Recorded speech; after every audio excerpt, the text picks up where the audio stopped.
Welcome back, everyone. It's Tanja Trades. Happy New Year. I've been day trading for 3 years now, and these are 5 things I'm going to make sure to do in the new year to level up my trading, and I want to share it with you guys as well. Number 1, writing down your trading plan pre-market. This is so important because it's so important to have a plan, and it's easy to forget what exactly we're looking for. So in my pre-market plan, I'll typically have what is the current market structure look like? What is the draw on liquidity? And what points of interest am I looking for to get involved in? For example, am I looking for London lows to be taken? Am I looking for price to retrace in a 1-hour fair value gap? Or am I looking for a 15-minute order block to get ran into? I've been developing a pre-market routine, and this is by far the most important part because it's so easy to get lost in the sauce. It's so easy to just get to the charts and then feel tempted to just get involved in whatever move there is, and poof, your plan just goes out the window, and then you get mad at yourself, right?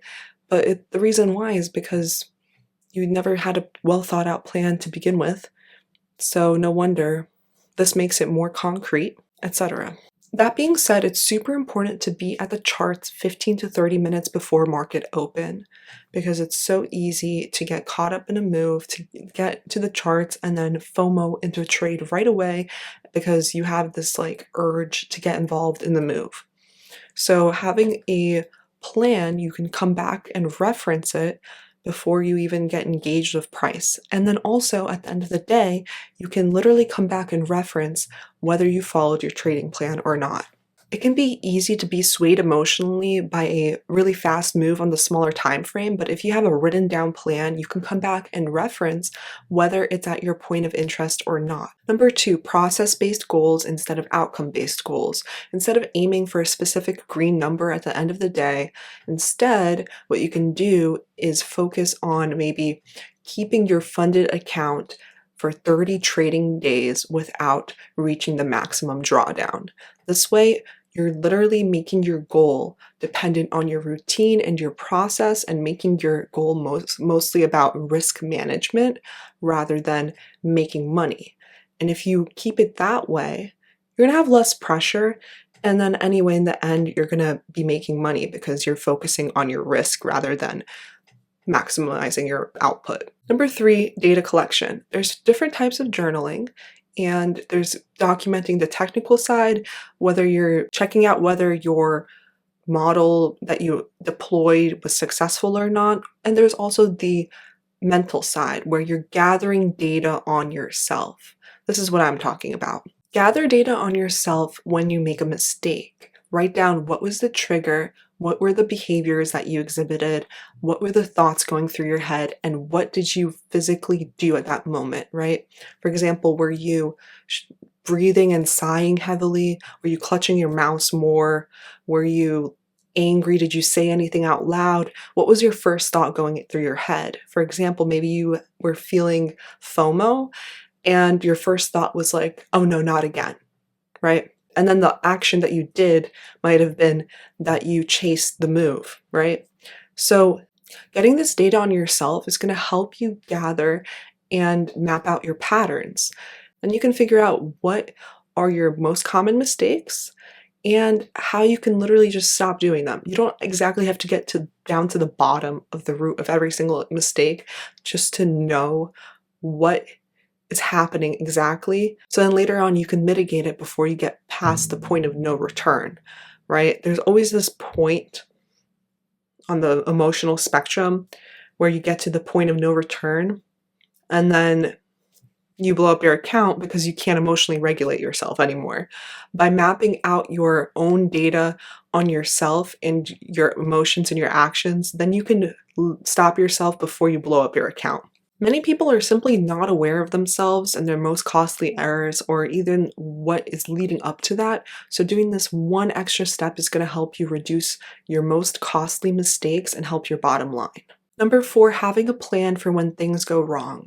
This ties back to the data collection part, right? So you have to know when you're getting up to that point where you need to put in a disruption and take yourself away from the desk or go on a walk or go pace around for a little bit maybe write out and journal out your thoughts so that you know that you can sort of recollect yourself and come back stronger. Having that data is going to help for when you know when you're coming up to that point where your performance is suffering, and then you can take action before it becomes too late. You need to recognize when your edge is currently not in the market and when you have to remove yourself from it. This was like one of the most common ways that I blow up, is that the market enters a consolidation and I'm looking for a larger move, and I keep getting stopped out, but I can't help myself, and then I just blow up my account. So it's really important to recognize how many, like maybe take only 2 or 3 losses in a row and just call it. I was pushing my bias way too much, and I was taking these B minus setups that didn't even make sense. And before I knew it, I couldn't stop myself and my accounts were gone. Price didn't even come back to my point of interest in a discount of the range, but rather it just swept a short-term low in the middle of the range, and then it would move a little bit and I would just try the trade just to see. And then before I knew it, I just kept chasing the wrong kinds of setups. Those are the most dangerous kinds of trades because you know anyway, but you take it just to see because you already moved past your point of no return, which is why it's so important to be collecting this data on yourself so that you can create a plan and a system in place to interfere and then be able to remove yourself and come back stronger to the market the next day and keep your account intact. Number 5, documenting the best trade of that day after every trading session. It's important to review price action at the end of every day and see if there's any trade according to your model that you missed and understand why you missed it. Maybe you were distracted at the time, maybe you were away from the charts, or maybe you were feeling fearful, which caused you to be trigger shy. Even though this is a practice, doing it in hindsight, it's going to help train your eyes so you're going to be able to see it better the next time. This is called training your reticular activating system.